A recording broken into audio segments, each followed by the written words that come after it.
Hey, it's Jason ODB, the Lincoln Addict, hitting you with another episode. And I know some were probably thinking, hey, you're going to take the weekend off because you just dropped episode, 24 of Lincoln Addict Podcast? And the answer is no. I am going to upload this one. I do want to thank everyone for the support and announce that LincolnAddict.com, just how it sounds, is now alive. You can go out here and it's going to continue to get built out. There's going to be links on how to listen, approved Lincoln list. It's very short for now. Videos that will link over to YouTube, build threads that will link over to my build threads, and then contact info. But most importantly, go out there and during the pre-sale, which is going to be this weekend, May 20th, through next Sunday, May 29th. So you got about a week or so. The shirts are introductory pricing. So they're typically going to be $25 even. I've got a little bit lower price point, and I do have during the pre-sale these different options as far as the talls and the larger sizes. Being that this is the first launch for Lincoln Addict, I don't plan to order a lot of extra. So what I plan to do is whatever I order for the pre-sale, that's pretty much going to be it. I want to thank Tony Moore for doing this artwork for me in the past. And note, even though the way the shirt looks, it is going to be a standard Gildan shirt, tagless.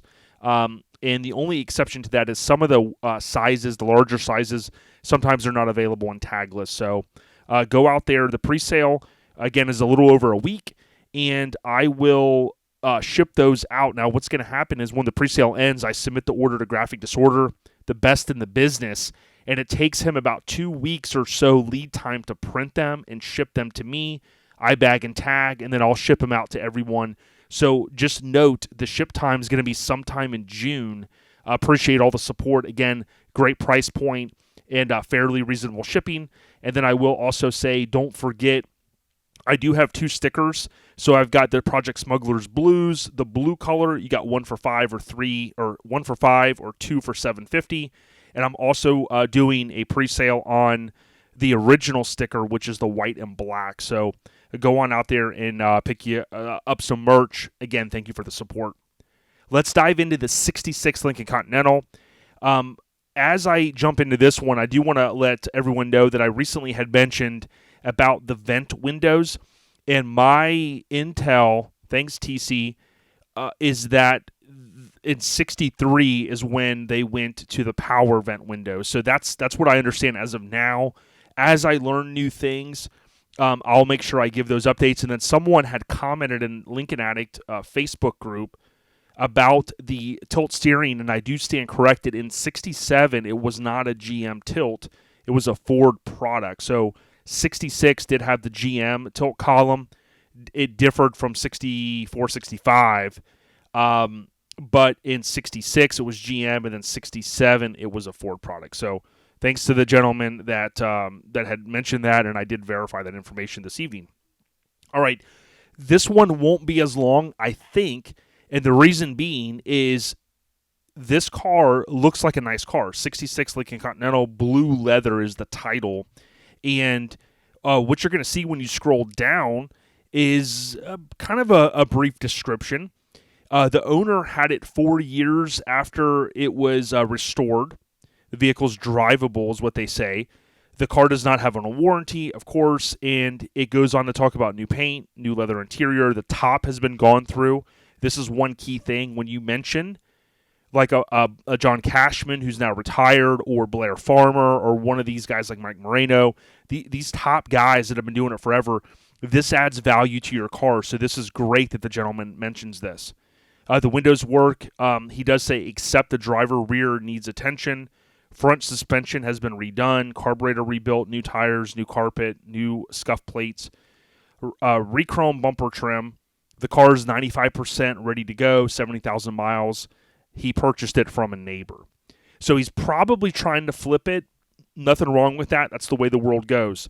The challenge I have with this posting, and I would say to anybody that's going to eventually sell their car, whether it's a Lincoln or anything, okay, look at this. There's 3 photos here. There's actually 2 because this is the same exact photo, number 2 and number 3. So let's look at it. So you have, let's just say, an iPhone photo.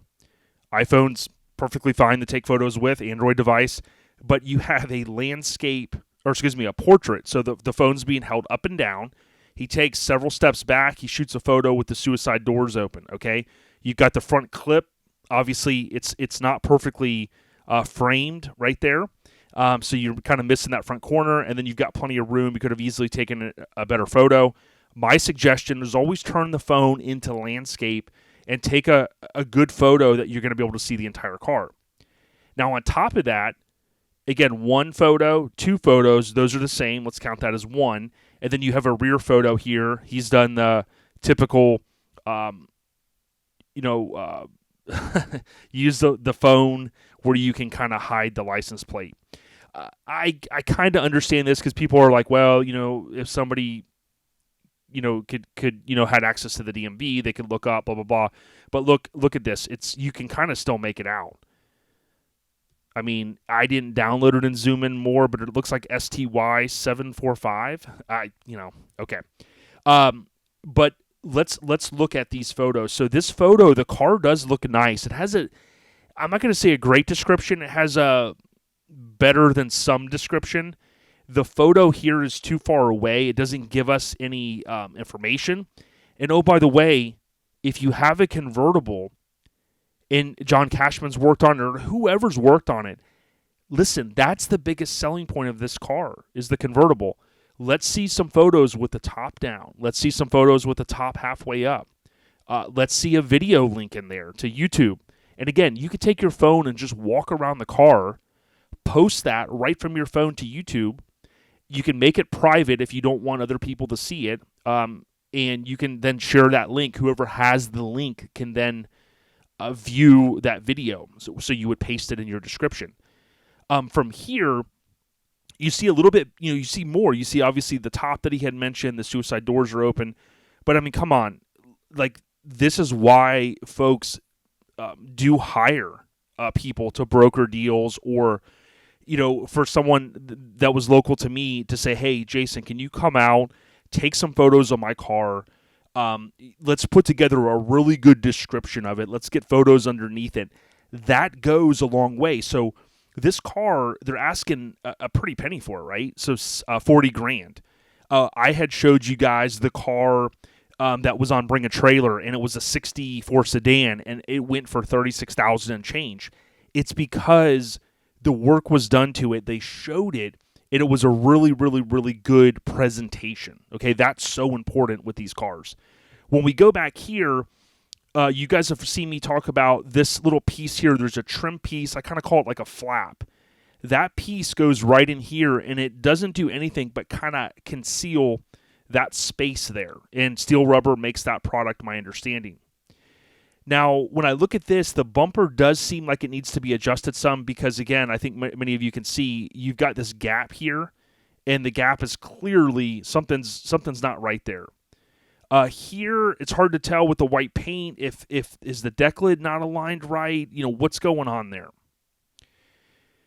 Now, something else I may have mentioned in the past, I always talk about these cars can jump into reverse. Okay, that includes the 66, 67, and I think the 68, I always forget. Maybe the 69 as well. Always look here to see if there's like a dent or a ding. You'll sometimes see, I've seen it on a good amount of cars, where there'll be like a dent right here, and it kind of is the tell that the car did jump into reverse at some point. Maybe it was, parked on a city street and it hit, I don't know, another car. Maybe it hit a light pole. I don't know, whatever, situation. But this bumper looks pretty good from here. The lights, I'm assuming he's got the lights on. You can see this light's lit up. That one's not, or it's very, very dull. The other thing that I wanted to point out is these license plate brackets. I know they go for a pretty penny. So, people are always looking for certain ones, maybe a dealership that they think the car was sold at or they know that it was sold at. So when you're buying a car, I did this, and Robert, I know he sometimes watches these videos, so thank you. I remember I saw the license plate stuff on there, and I was like, hey, man, and I had asked him, and he goes, well, he had kept the license plate because it meant something to him, which was fine. I didn't need it. But it's always important, it's important to kind of find out If you want those license plates, especially if it's a California car, or if you want the license plate brackets, ask about those little things. That's okay. And if the seller says, hey, no, that's not included, no big deal. I don't think that's going to be a deal breaker, but I just wanted to point that out. Robert was super professional whenever I bought the red car from him, and I thank him for that. But this, you can't see much back here. And again, it's unfortunate that there's not more photos.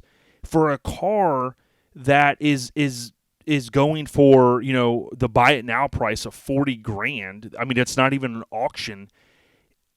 It's just not the presentation you want to see. Now, I'm not saying that this car is rusted out. It may be the most beautiful car ever, but think about it like this. Justify why you're asking said price. Okay, that's the most important thing.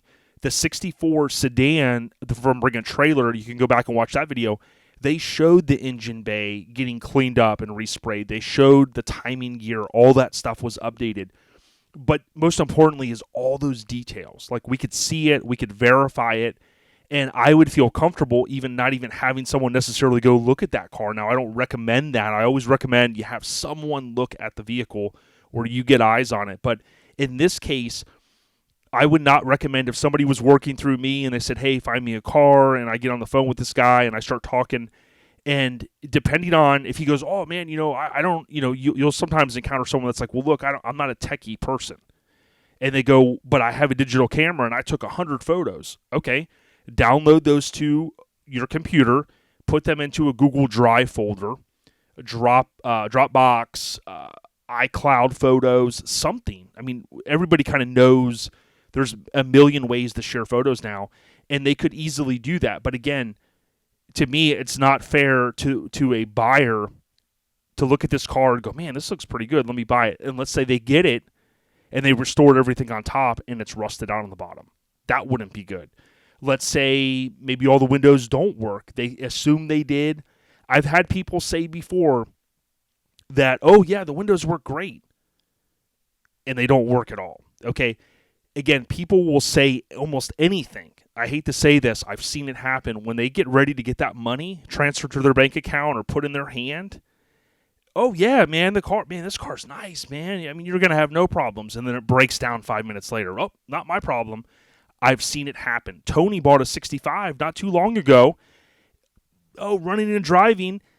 He leaves the shop, fills it up with fuel, and it was missing a gasket back here.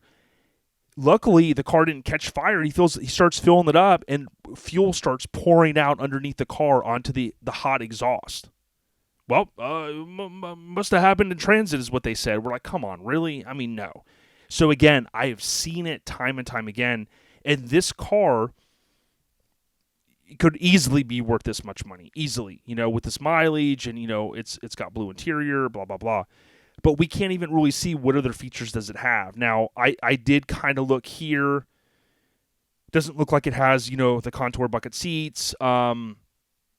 So, that's one thing we can kind of see that does add value typically to these cars. It does have right here, I talk about 66, 67, it's got the key switch.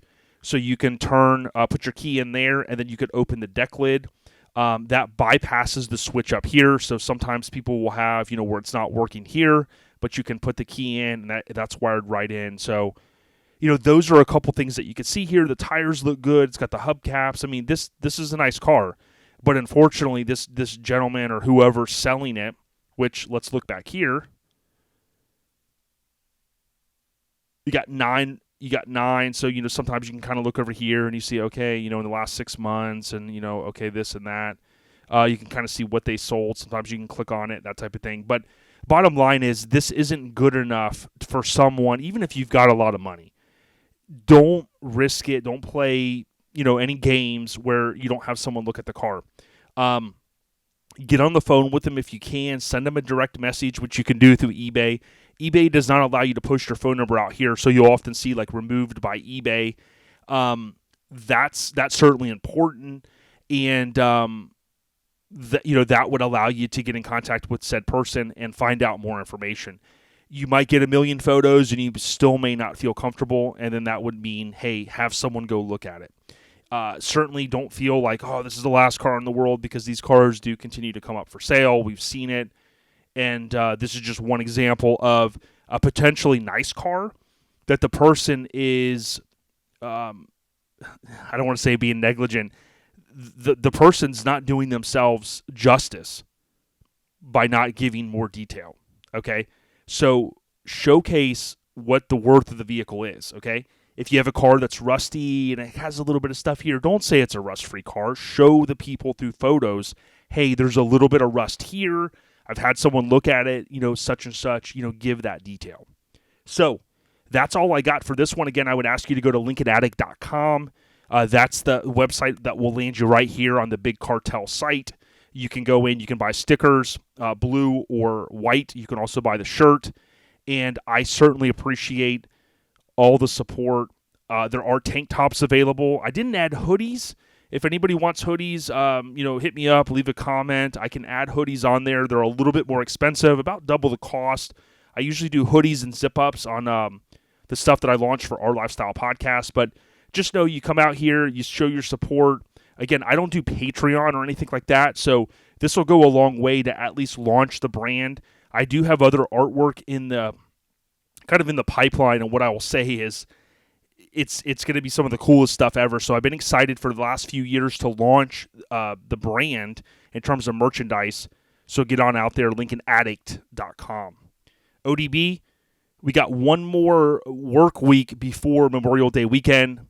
Tip of the cap and salute to all of those that we've lost, the service members in the line of duty. And I'm thankful every day, US of A. So thanks again for everyone. And those that, are in the service now or that did serve and thankfully didn't lose their life. So again, much love and much respect to everyone that was lost in the line of duty. And that's why we have Memorial Day here in the U.S. Take care. Be safe. Stay on the rise. Peace.